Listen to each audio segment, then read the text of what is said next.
Pats sāku spēlēt frisbiju jau sen, 1998. gadā, kad toreiz Eiropas Frisbija federācijas viceprezidents braukāja un izplatīja šo sporta veidu Latvijā.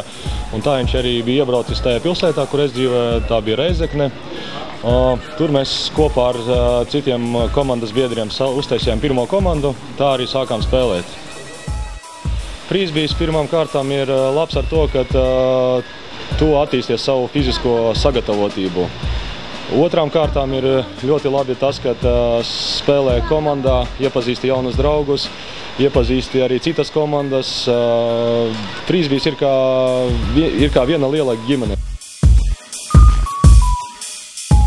Dzirdējām par šo te projektu un zinājām, ka ja mēs labi pacentīsimies šajā projektā, mums būs iespējams iegūt šo te finansējumu.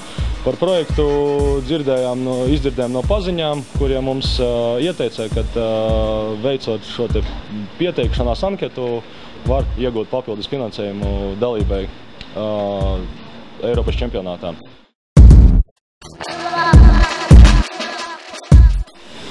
Uzvara nenāca viegli. Uzvarā mēs iesaistījām visus radus, visus darba kolēģus, visus paziņas, visu, ko vien varējām atrast.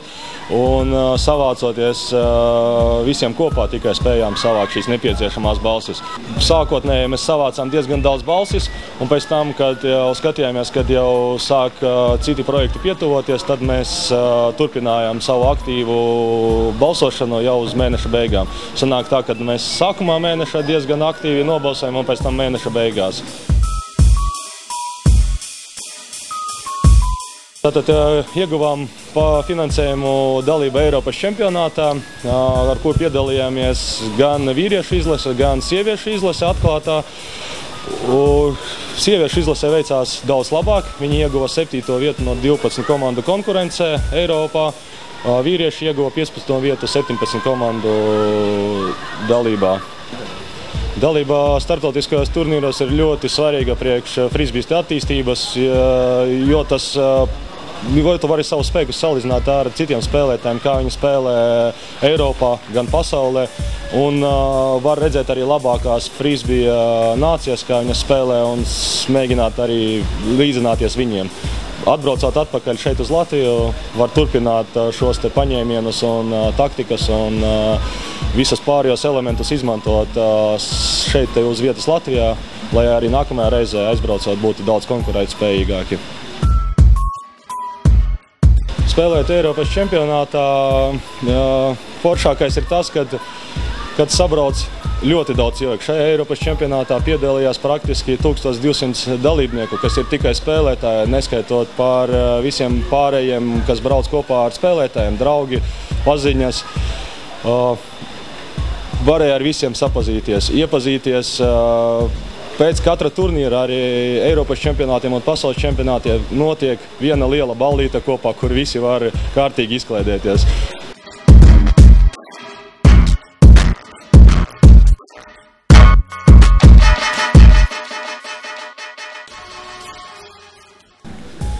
Pēc spēles tradīcija visos čempionātos ir viena. Abas komandas sanāk kopā un izrunā epizodes, kas ir bijušas spēlē, kas ir bijis labs, kas bija slikts, vai tika ievēroti spēles noteikumi, vai tika ievērots spēles gara princips.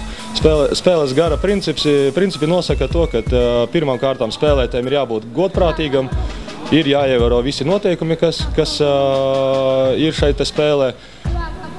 Kā arī jābūt pozitīvai attieksmei gan pret savu komandu, gan pret pretnieku komandu, gan pret frisbiju kopumā.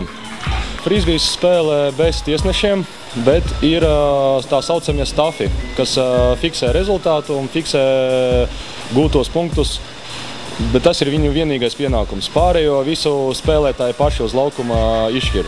Saskaņā ar noteikumiem viss ir atrunāts, kā šīs situācijas atrisināt. Un šīs situācijas risina tikai cilvēki, kas ir uz laukuma. Neviens no malas neiejaucās. Tāpēc šis sporta veids ir tāds, kā var teikt, viens no pirmajiem sporta veidiem, kur tiesneši netiek izmantoti vispār.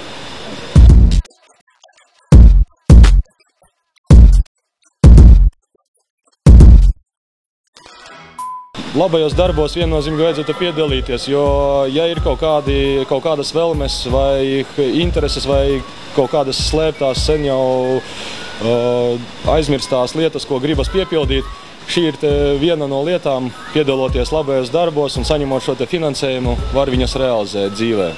Tas ir viens no stimuliem, lai nesēdētu mājās un neskatītos televizoru, bet lai tieši sāktu pilnveidoties un attīstīties un sasniegt savu mērķi izvirzīto. Sasniedzot savus mērķus, cilvēks pats pilnveidojās. Un, jo vairāk mērķi tiek sasniegti, jo cilvēks vairāk ir pilnveidojies, viņš ir vairāk apmierināts ar savu dzīvi, ar to, ko viņš ir paveicis, ar ieguldīto darbu.